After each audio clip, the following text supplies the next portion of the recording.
In this video, I will show you how to delete all reposts on TikTok at once. Unfortunately, TikTok does not have an option to bulk delete repost. You will need to manually delete each one by following these steps.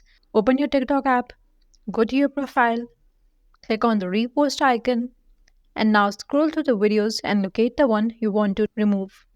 And once you open the video, click on the share icon and you will find this option of remove repost. Click on it, and with that, the video will be removed. Now you have to repeat this process to remove each reposted video. You can also try reaching out to TikTok's support team to request removal of all your reposts. For this, on your profile page, you will see three horizontal lines in the top right corner. Click on it.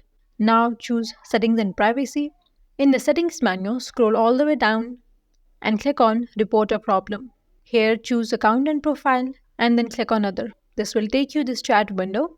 Now here, describe your request to delete all the reposts at once and submit the report. TikTok support may provide assistance, though this is not guaranteed.